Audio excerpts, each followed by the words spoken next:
आपका बहुत बहुत स्वागत है इकोनॉमिक्स हिंदी विथ मैथ में। तो हम आज फिर से कंटिन्यू करने वाले हैं यहाँ पर यूनिट 5 क्लास 11th की माइक्रो इकोनॉमिक्स की यूनिट 5 में जो है तीसरा पार्ट जो है हम शुरू करने वाले हैं।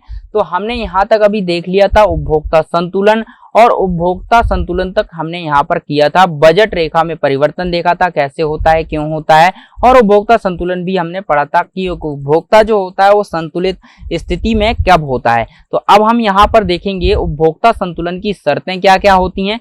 तो चलिए वीडियो को शुरू करते हैं और देखते हैं।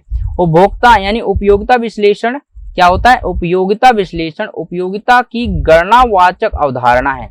तो उपयोगिता विश्लेषण क्या है, यहाँ पर एक शर्त है उपयोगिता का विश्लेषण करना। तो उपयोगिता की गणनावाचक यानी अवधारणा है उपयोगिता विश्लेषण। तो इस अवधारणा के अनुसार उपयोगिता की गणना यूटिल में की जाती है। यानी जो है एक उपयोगिता होती है, कोई भी वस्तु हो, अगर आप उसकी जो है उपयोगिता नापना चाहते हैं या मापना चाहते हैं तो आप उसको यूटिल में मापेंगे। ठीक है, जैसे कि आप वजन को किलोग्राम में मापते हैं। ठीक है, तो उसी प्रकार जो है यहाँ पर अगर किसी वस्तु की उपयोगिता को नाप लेना है, अगर मापना है उसे, तो आप उसे यूटिल में नापेंगे, यानी यूटिलस में नापेंगे। ठीक है, यूटिलस में नापेंगे तो इसका मापन जो है यूटिलस में किया जाता है। ठीक है, यूटिल को उपयोगिता की माप यानी उपयोगिता के मापा इकाई है, जो क्या लिखा, एक गलत लिखा है यहाँ पर। तो यहाँ पर क्या है, मापक इकाई कहते हैं। तो यहाँ पर जो है मिसप्रिंट हो गया है ये शब्द। तो यहाँ पर मापक इकाई कहते हैं। तो यहाँ पर देखिए, चलिए शर्तें देखते हैं क्या क्या होती हैं यूटिल की। तो यूटिलस की शर्तें क्या होती हैं, यानी किसी वस्तु की उपयोगिता जो होती है उसकी क्या क्या शर्तें होती हैं। तो पहली शर्त जो है नंबर ए, यहाँ पर वस्तु की स्थिति के बारे में है। तो यहाँ पर देखिए, एक वस्तु है MU वस्तु, यहाँ पर M है। MU मतलब उपयोगिता, यहाँ पर ये देखिए X, यहाँ पर X के साथ मैंने लिखा, उसके बाद इसको बटे में लगा। तो अगर यहाँ पर MUM जो है इक्वल टू 1 है, और तो यहाँ पर क्या होगा, और अगर यहाँ पर MUX, ये वाला MUX इक्वल टू PX के बराबर है, तो यहाँ क्या हो जाएगा, MUM मुद्रा की सीमांत उपयोगिता हो जाएगी। तो इस तरह का ये आप जो है यहाँ पर आप नोट कर लें, ये फॉर्मूला आगे जो है आपको बहुत काम आने वाला है। ठीक है, काफी काम आ जाएगा। ये फॉर्मूला ही पूछ लिया जाता है एग्जाम में। तो यहाँ पर आपको जैसे कि आप यहाँ पर लिख दिया, यहाँ पर लिख दिया, और ये जो MUX है गायब कर दिया और रिक्त स्थान दे दिया। इसी प्रकार से आपको भरना होगा। तो आपको अगर ये फॉर्मूला याद है तो आप इजिली भर पाएंगे, अगर नहीं है याद तो आप नहीं भर पाएंगे। ठीक है, तो सीधी सी बात है। तो चलिए अब देखते हैं यहाँ पर और क्या है। MUX वस्तु X की सीमांत उपयोगिता। MUX क्या है, वस्तु X की सीमांत उपयोगिता। PX का मतलब क्या है, वस्तु X का मूल्य। तो PX का मतलब होता है वस्तु X का मूल्य और वस्तु X की सीमांत उपयोगिता। तो सबसे पहले क्या करना है, जो भी उपयोगिता है वस्तु X की वो हमें लिखनी है ऊपर। उसके बाद जो उसकी कीमत है वस्तु की वो हमें नीचे लिखनी है, यानी कीमत से भाग कर देना है एक वस्तु की उपयोगिता को। तो हमें यहाँ पर मिल जाएगा क्या, यहाँ पर यूटिल में इसको निकाल पाएंगे हम किसी वस्तु की उपयोगिता। तो यहाँ पर इस तरह से इसकी गणना कर सकते हैं। नंबर 2 है, अगर हमें, ये तो था एक वस्तु की गणना करने के लिए, अगर आप चाहते हैं एक वस्तु की उपयोगिता की गणना करें तो आप इस तरह करेंगे। लेकिन अब बताइए, अगर 2 वस्तुएं आ जाए तो कैसे करेंगे। 2 वस्तुएं आ जाएं तो आप यहाँ 2 वस्तुओं वाला फॉर्मूला लगाएंगे। 2 वस्तुओं की स्थिति में आप क्या करेंगे, MUX वस्तु X की उपयोगिता लिखेंगे। उसके बाद वस्तु X की जो कीमत है उसको लिखेंगे। उसके बाद MUY जो Y वस्तु की जो है यहाँ पर उपयोगिता है उसको लिखेंगे, और Y वस्तु की कीमत है उसको लिखेंगे, और आपको लास्ट में मिल जाएगा यहाँ पर उस दोनों की उपयोगिता, और ये दोनों बराबर होते हैं आपस में। तो आप यहाँ पर इस फॉर्मूले को भी लिख कर रख लें। तो यहाँ पर इस फॉर्मूले को भी लिख कर रख लें, क्योंकि ये भी बहुत ही इंपॉर्टेंट फॉर्मूला है। इससे आगे हम जो है क्वेश्चंस भी सॉल्व करेंगे।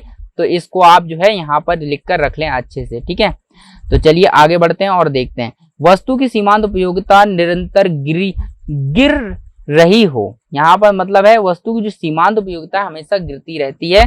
और अब देखते हैं पॉइंट नंबर 2, हम क्या पढ़ रहे हैं, देखिए यहाँ पर हम जो पढ़ रहे हैं वो यानी उपभोक्ता संतुलन की शर्तें पढ़ रहे हैं कि एक उपभोक्ता जो है संतुलन की स्थिति में कब होगा।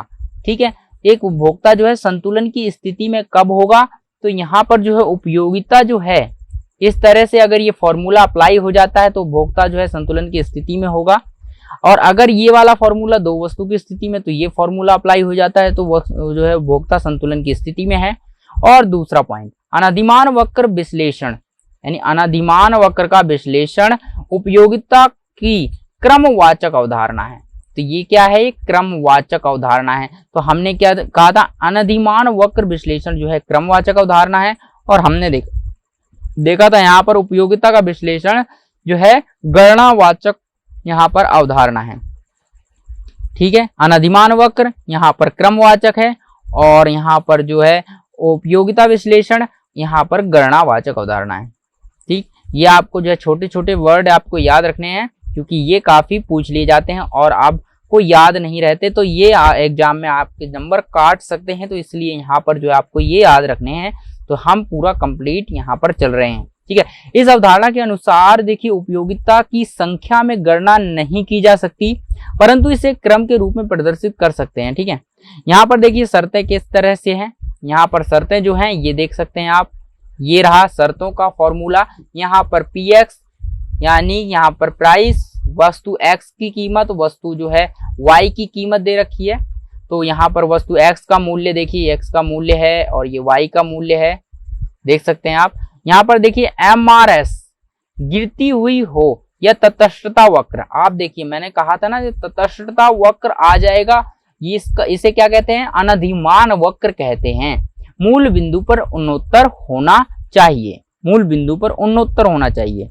ठीक, उसके बाद देखिए मांग मात्रा, मांग मात्रा किसे कहते हैं, तो ये जो शब्द है ना, मांग मात्रा, बाजार मांग, मांग फलन, मांग का नियम, मांग अनुसूची, उसके बाद मांग वक्र, ये वाले आपको 100% जो है याद होने चाहिए क्योंकि ये आपको जो क्वेश्चन आते हैं ये 2 नंबर या 1 नंबर में या रिक्त स्थान के रूप में यही सारे क्वेश्चन पूछे जाते हैं। तो आपको जो है इन्हें अच्छे से समझ लेना है और जो है अपने दिमाग में बैठा लेना है। तो चलिए यहाँ पर देखते हैं हम वस्तु की वह मात्रा, मांग यानी देखिए शब्द को समझिए, मांग मात्रा, तो मांग की मात्रा, तो आप ऐसा समझ सकते हैं मांग मात्रा मतलब मांग की मात्रा।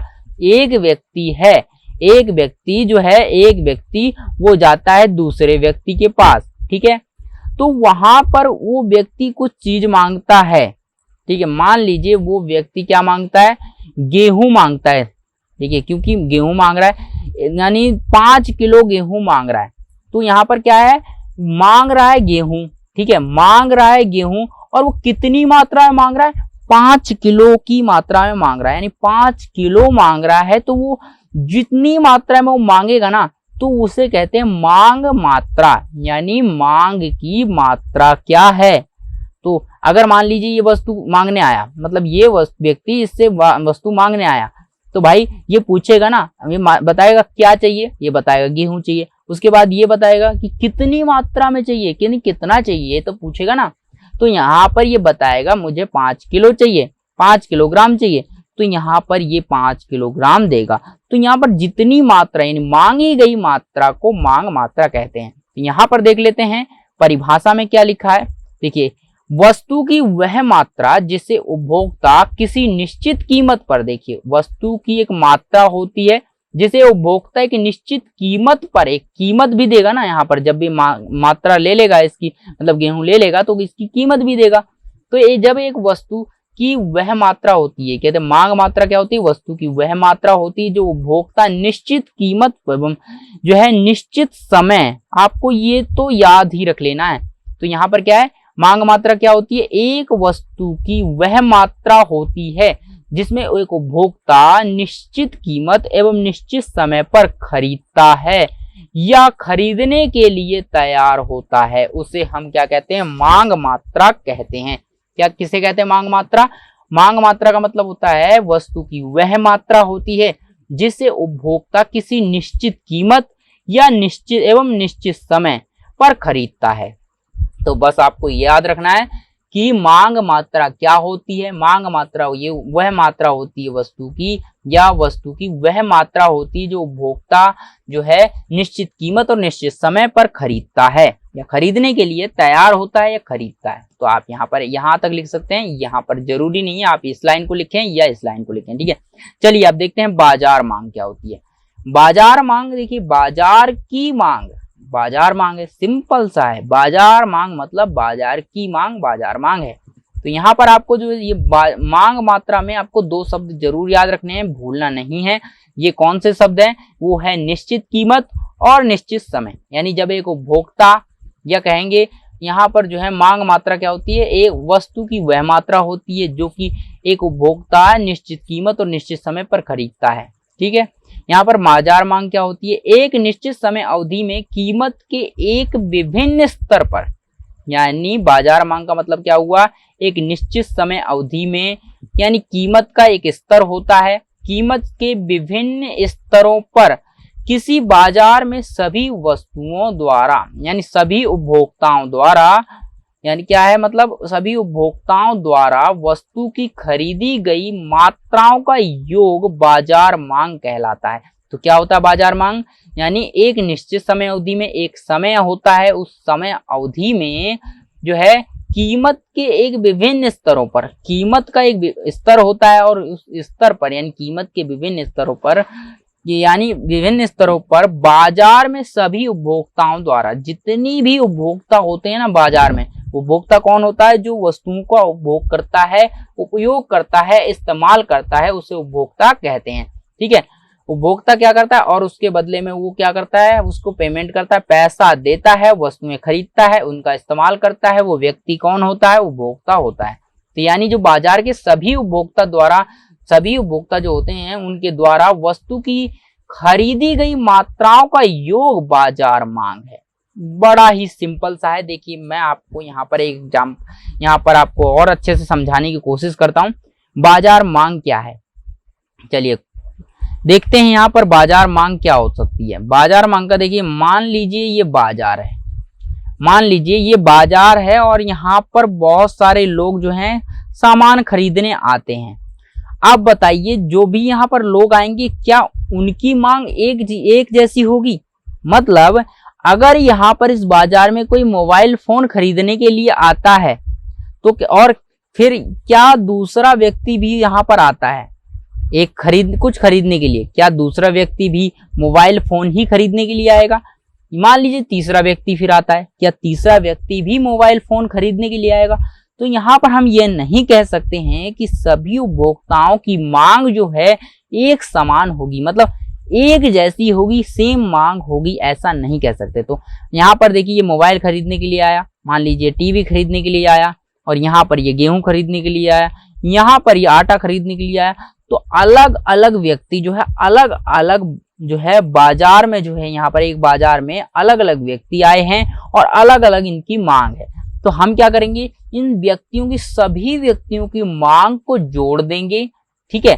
जोड़ देंगे तो वो जोड़ी गई जो कुल मांग है ना वो बाजार मांग कहलाएगी। यानी जो व्यक्ति, सभी व्यक्तियों ने जितनी भी मांग करी है ना तो वो बाजार मांग कहलाएगी, ठीक।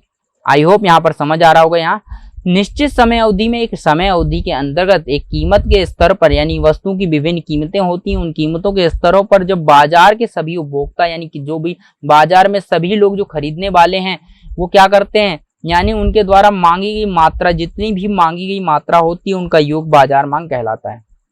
आई होप आप समझ में आ गया होगा। अब देखिए मांग फलन क्या होता है ये देखते हैं। मांग फलन किसे कहते हैं? मांग फलन, मांग फलन क्या होता है? किसी वस्तु की मांग और तथा उसे प्रभावित करने वाले कारकों के मध्य फलनात्मक संबंध को बताता है।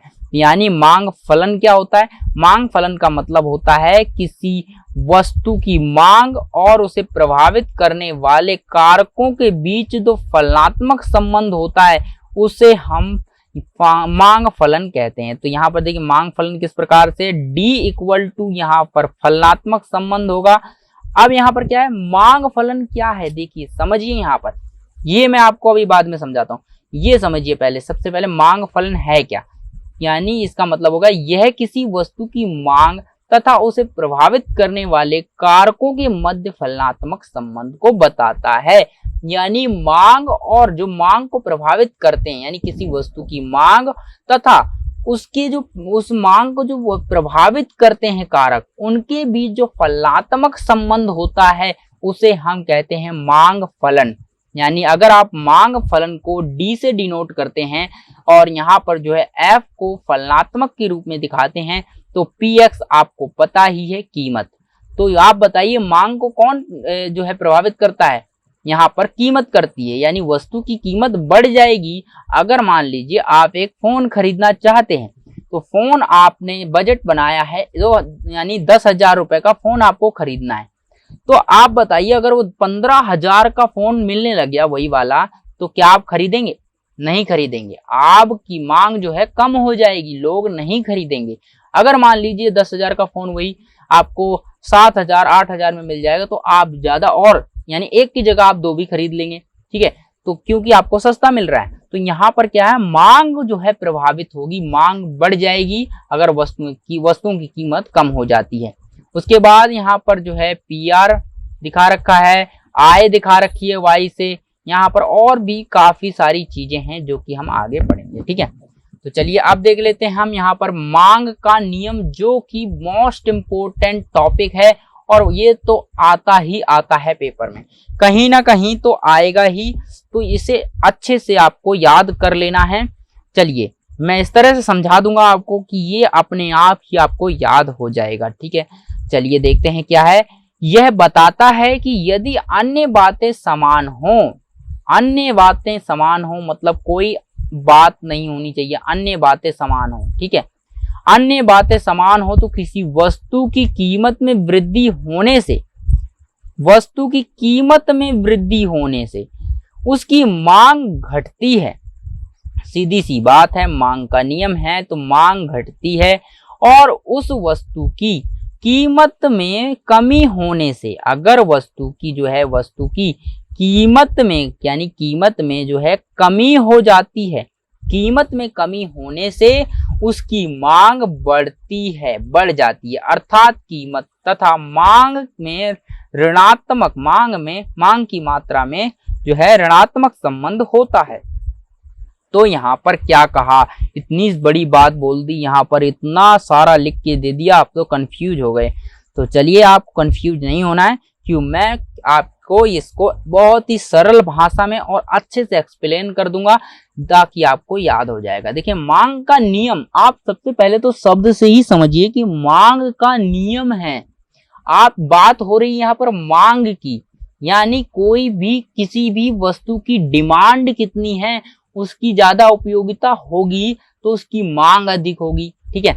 अगर उसकी कीमत कम होगी तब उसकी मांग अधिक होगी। आप बताइए ना, आप अगर एक मार्केट में जाएंगे तो आप बताइए आप कौन सी वस्तु खरीदेंगे, जो वस्तु आपको सस्ती मिलेगी, ठीक है, और उसकी उपयोगिता अच्छी होगी, यानी उसकी क्वालिटी अच्छी होगी और वो सस्ती मिलेगी, तो आप उसे 100% जो है आप खरीदेंगे। अगर आप खरीदना चाहते हैं, इच्छा है आपकी, तो उसे खरीदेंगे।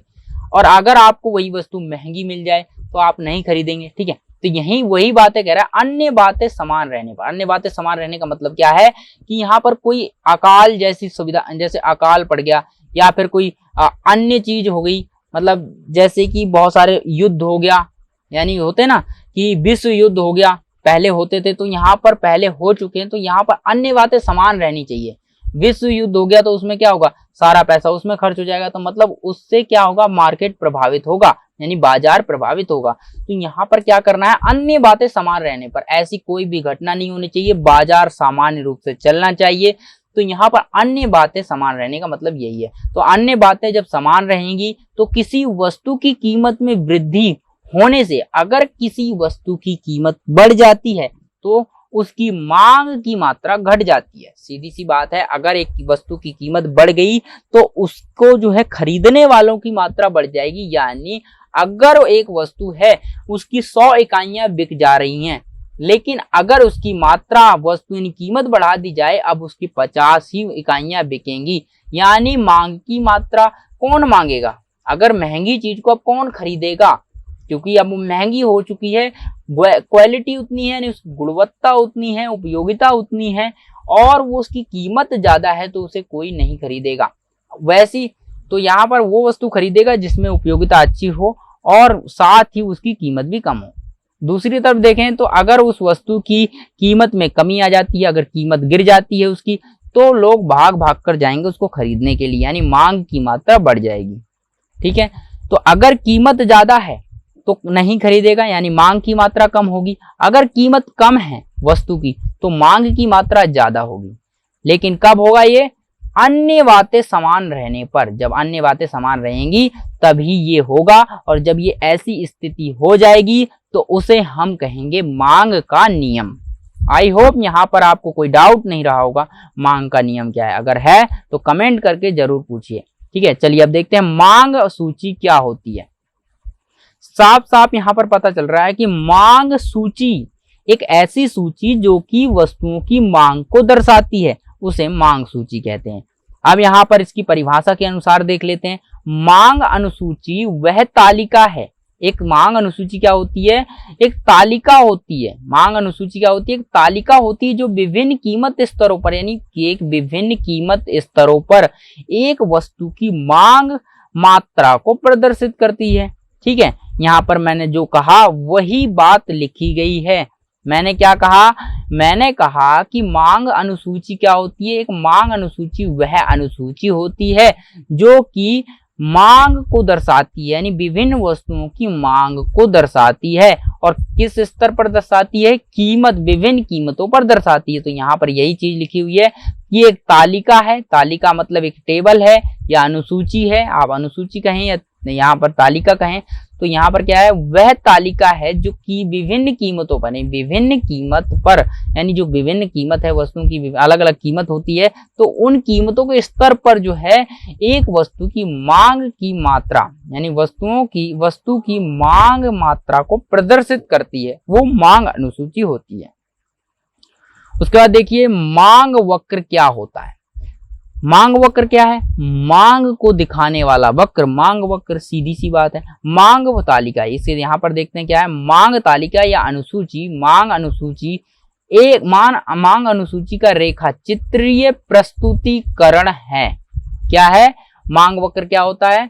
ये मांग तालिका, जो मांग तालिका जो है ना, ये वाली मांग तालिका, ऊपर हमने मांग अनुसूची देखी। मांग अनुसूची का अगर हम इस मांग अनुसूची का रेखा चित्र बना दें, यानी एक ग्राफ बना दें, तो उसे क्या कहेंगे? मांग वक्र कहलाता है वो।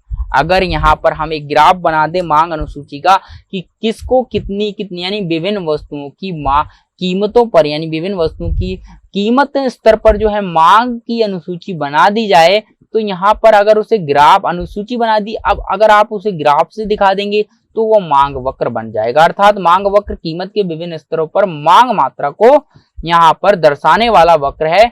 यह ऋणात्मक ढाल का होता है जो वस्तु की कीमत और उसकी मांग मात्रा में विपरीत संबंध को बताता है।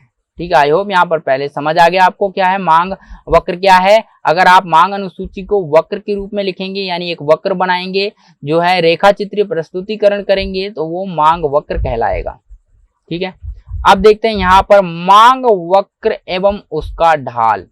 मांग वक्र जो होता है और उसका ढाल किस प्रकार से होता है, हम चित्र के माध्यम से समझेंगे। मांग वक्र का ढाल, कीमत में परिवर्तन, मांगी गई मात्रा में परिवर्तन। तो मांग वक्र को कैसे निकालेंगे हम?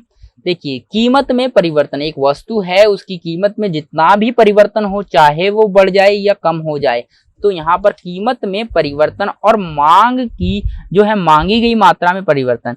देखिए यहाँ पर अगर वस्तु की मात्रा ज्यादा लोग यूज कर रहे हैं, ज्यादा उपभोग कर रहे हैं, तो ज्यादा मांगेंगे, और अगर कम कर रहे हैं तो कम मांगेंगे। तो मांगी गई मात्रा में जितना भी परिवर्तन होगा वो बटे में नीचे लिखेंगे। तो यहाँ से मांग वक्र का, यहाँ पर मांग वक्र का ढाल निकल कर आएगा।